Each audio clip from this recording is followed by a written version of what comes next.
Telstra's copper network is being switched off in 15 regions across Australia today, completing the transition to fibre for telecommunications services, including landline phones. There are concerns that many people will be left without communications because of outstanding orders for the service, but the ACCC says people not yet connected will have their copper connection maintained until they get the fibre. A German bank slated to invest in the Abbott Point coal terminal in North Queensland has pulled out of the venture.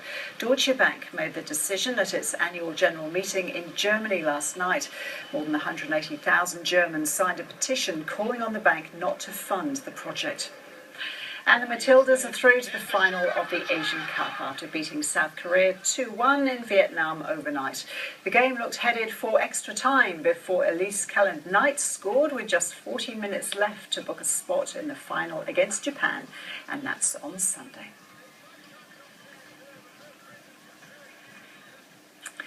The international community has reacted with concern to the military coup in Thailand. The UN Secretary-General Ban Ki-moon has called for the rapid return to a democratic civilian government and all parties to refrain from violence and respect human rights. The British Foreign Secretary William Hague has also called for a return to democracy in Thailand and urged tourists to follow travel advice. US Secretary of State John Kerry has condemned the takeover and warned it would have negative implications for the US-Thai relationship. The US State Department says it's reviewing the millions in aid payments it makes to Thailand.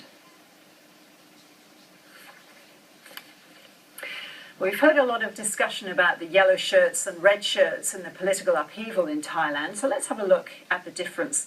The yellow shirts are the elites. They're the ones connected to the monarchy, and they see themselves as the intellectual core of the nation. They've not been able to win elections. And on the other side are the red shirts, supporters of the most recent government. They're mostly made up of rural workers, lower income earners and students, and represent in a way the changing face of Thailand as the standard of living improves. And they're supporters of the former Prime Minister Yingluck Shinawatra. Well, with more on the situation in Thailand, here's Professor Kevin Hewison, who's director of the Asia Research Centre at Murdoch University in Perth, who says he wasn't surprised to see the coup take place. Not at all. I think the actions of declaring martial law just a couple of days ago was just the first step in a coup. And after all, the protesters who have been on the streets opposing the government for the last 6 or 7 months have repeatedly called for the military to intervene. But why was the general so adamant on Tuesday when he imposed that martial law to say that this wasn't a coup? Well, the military and the opposition to the government has been using judicial means and referring repeatedly to the Constitution in an attempt to get rid of the government but to retain the aura of legality. So I think that's why when martial law was declared, they maintained the Constitution and they maintained the Senate in its position. Of course, the Constitution now has been, I think the official term is suspended, except for one article. However, the judiciary and the Senate continues to operate, which is rather bizarre when there's no basic law for the country. You said there had been calls for the military to intervene. Why is the head of the military acting now?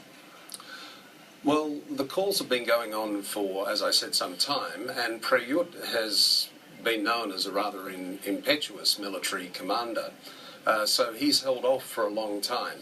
I think the idea was initially that the demonstrations and the judiciary would push the government out, but that hasn't happened. The judiciary got rid of Yingluck and 9 other ministers, but the government remained. And Prayut and his military said yesterday that the government refused to go.